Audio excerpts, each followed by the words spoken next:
Hey folks, it's great to see you here. I'm ready to dive deep into this topic. We have some ground to cover here. We're talking about something super important today, and that's about shifting from being a people pleaser, becoming empowered within toxic relationships. So let's just cut to the chase, okay?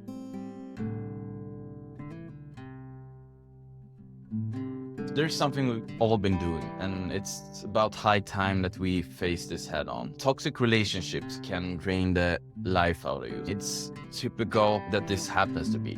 So it's really crucial that we tackle this now together. Did you know that more than 60% of people find themselves in toxic relationships at some points in their lives?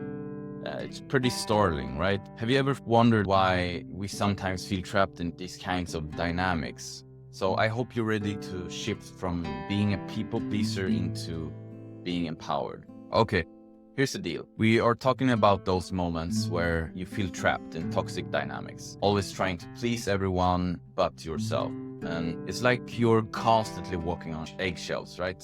Afraid to upset anyone. But in this process, you lose sight of who you really are. So I'll be honest with you, I've been dealing with a lack of support from family and friends ever since I started my business, and it's pretty rough, but we've all been there, right?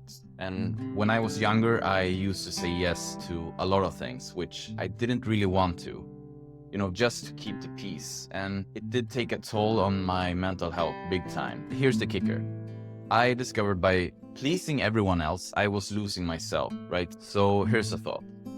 What if we swap out just 30 minutes of worrying about others' opinions for some self-reflection or a hobby you love? Small change, sure, but it's those tiny tweaks that start the real transformation. Start by taking a little time each day to do something that makes you happy without any guilt. Imagine your mind is like a garden. Thoughts are seeds that can bloom into something beautiful, or they can overrun the place like weeds. So it's all about tending to the right ones. When you start prioritizing your needs, you are planting seeds of self-respect and self-worth. And trust me, those seeds grow into strong, beautiful flowers. Look, I'm not saying all relationships are toxic, but you've got to admit some dynamics are designed to drain you instead of uplifting you. When you're stuck in a toxic relationship, it's easy to think that you are the problem, but oftentimes it's the dynamics at play that just needs a shift. Boundaries aren't just a practice, they are a reflection of self-respect. This is a golden nugget which I picked up from a mentor, and it's spot on. Setting boundaries isn't about being selfish. It's about honoring your own needs and valuing your mental and your emotional health. Ask yourself this. Am I honoring my needs as much as I honor theirs? This self-check is crucial. It's easy to get lost in just trying to make others happy, but you need to make sure your own needs aren't being neglected. Set a simple goal. For the next week, say no to something that compromises your well-being at least once. It might feel uncomfortable at first, it might feel awkward, but this small act of self-respect can make a huge difference in how you see yourself. So take a moment to reflect. Is there one toxic dynamic I could address today to start shifting my pathway from pleaser to empowered? Think about it. Maybe it's saying no to something that doesn't serve you, or taking time for a hobby you love. If you're ready to dive deeper into this topic, I highly recommend to read The Path of Least Resistance by Robert Fritz. This book is mostly about the creativity, like the framework that works around creativity and the dynamics at play there, but it can be adapted to relationships and anything. The important thing here is to be mindful of the structure of things as opposed to the dynamics. It's really important to beware of the structure as opposed to the content when we're talking about these things. Oftentimes in relationships, there's always this content, right? This person said this, or you feel this way, and it's easy to get stuck in that. But if you take a step back and use your metacognition to think about this on a higher level, like what are the structures that are in place here? Usually the root problem isn't found in the content itself, but you need to take a step back and look at the structures that define these things. So this is something that can be applied to most things in life, and it's kind of a overarching principle that you should keep in mind and think about. It's very important in terms of relationships, and especially if you are struggling with toxic ones. So if you are starting your business, if you are honing your personal values, if you are trying to align your life with your core values, you will inevitably feel this kind of lack of support, or this jealousy, or this sense of misunderstanding from peers around you. And this is totally normal. This is actually a sign that you are onto something good, because usually this is a projection from other people. They might fear that you are progressing in a way that kind of increases the distance from you and them. You are probably pursuing some things in life which are not socially acceptable and which is outside of the norm of society. And when doing that, you need to set realistic expectations in such a way that you are aware of the traps that lies ahead of you. Because if you're not mindful of this stuff, it can basically affect you in such a negative way that it causes you to stop pursuing your passion and to stop pursuing those ambitions that you have in life. And that's the main thing we want to avoid, right? Because even if you're not using the best tactics, even if you're not progressing as quickly as you want to, the thing we want to avoid the most is those things that will make you stop completely. So it's really important to have realistic expectations and to know that these obstacles are normal and they will show up when you choose to pursue a path of purpose. One thing that I think has been really crucial in terms of my own ability to deal with these kinds of toxic relationships and friends who doesn't understand my choices in life and who aren't supporting me in my journey is that I know that it's quite easy for me to connect with people who are doing the same thing. So I have a network of people that are actually understanding and conscious enough to realize that these choices that I make in life are super important to my own well-being. People don't always realize that these choices that you make in life, which might hurt other people in the short term, like you might say no to some things and your friends might think that's really weird. Like, why are you saying no to this? Why are you always busy with this other stuff? And how come you're not attending these normal events that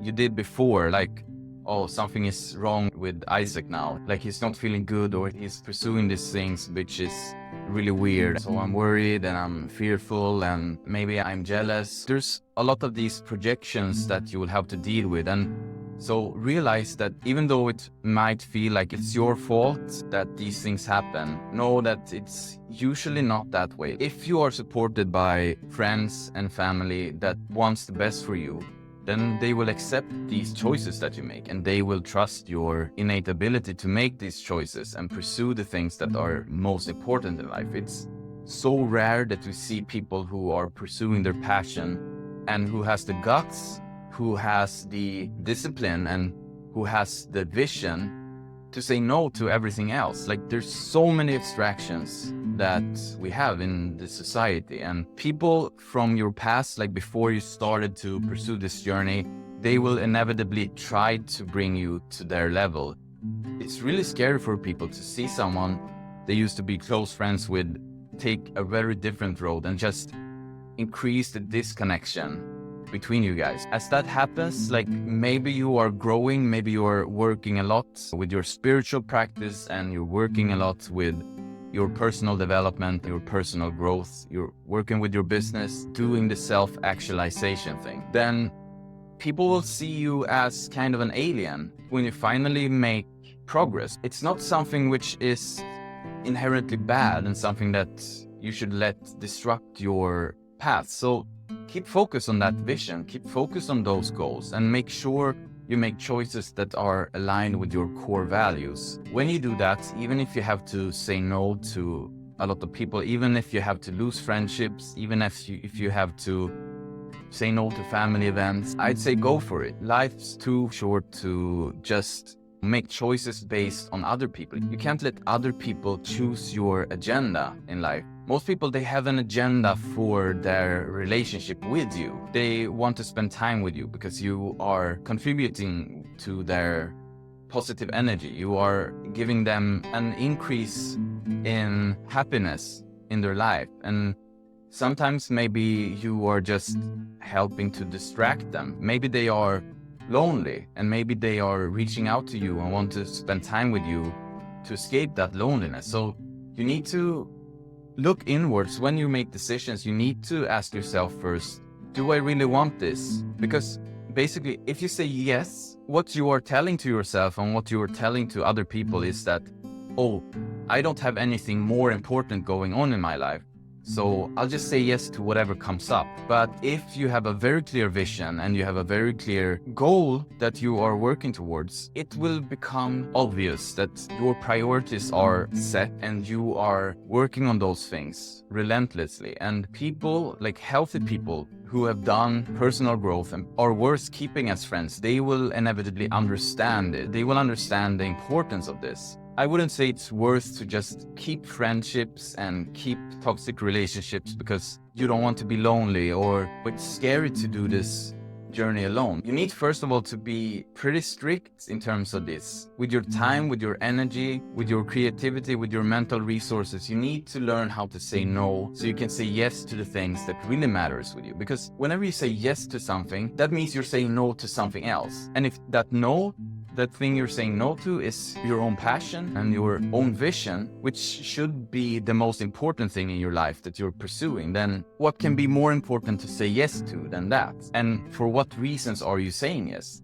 So look inwards and realize, why am I saying yes to this and no to something else? If I'm saying no to following my purpose and saying yes to attending this birthday party because I don't want to make that person unhappy, or because I don't want to take that conflict or whatever, that's a fear-based decision. You're saying no to your main purpose in life and you're saying yes to something based out of fear. So look inwards and make sure those things you are saying yes to, those friends and family members that you are saying yes to, you are doing it from a place of love. You do it because you want to make them happy and because it makes you happy. There's like a win-win situation there. Make sure that you are clear about your motivations for saying yes or saying no. And this ultimately comes down to your values in life, right? How do you know what your motivations are if you're not clear about your values? You need to do that work. You need to look inwards. You need to find out what you are passionate about in life and what you want to say yes to. Otherwise, you'll just be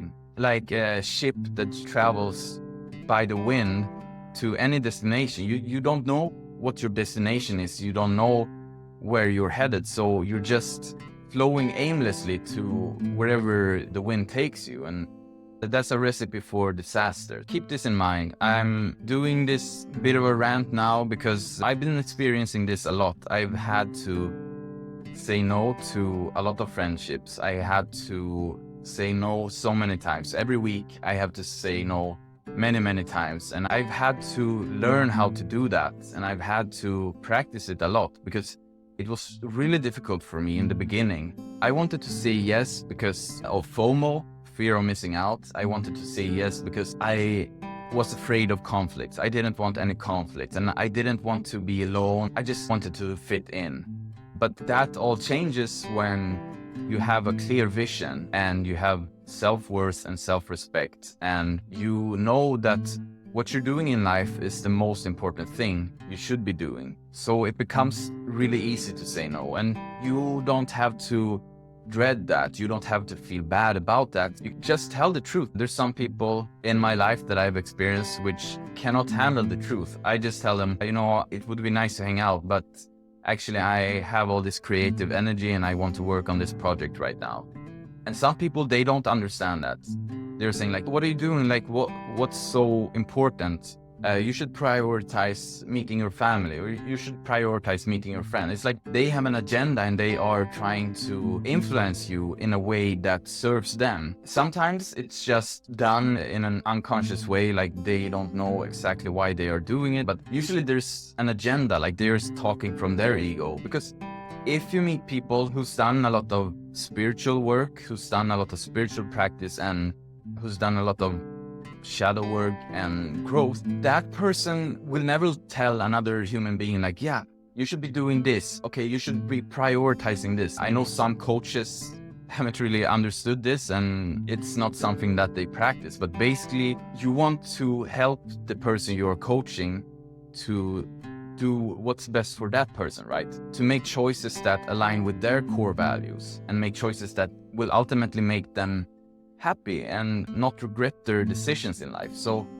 make sure you're not doing this unconsciously and just saying yes to everything, and 5 years or 10 years in the future, you will have all of these regrets and you will have all this irritation and you will become jealous and you will build resentment if you do this. Identifying and addressing just one key area can set the ball rolling for deeper, more meaningful changes. Consider this. What would one significant change in how you set boundaries do for your sense of self-worth? By reinforcing your boundaries, you're telling yourself and others that your well-being matters, and that's pretty powerful. Remember, it's all about blending persistence with the willingness to adapt. So by shifting dynamics requires both steady effort and a flexible mindset. Be patient with yourself as you navigate this journey. It's a marathon, not a sprint. And keep your eyes on your core goals. Empowerment isn't a destination, it's a journey. It might sound cliche, right, and kind of cheesy, but you need to stay open to refining your approach along the way. Because every step you take in respecting yourself and setting those boundaries is a step towards a healthier, happier you. You've got this. Start today with one small step towards setting healthier boundaries.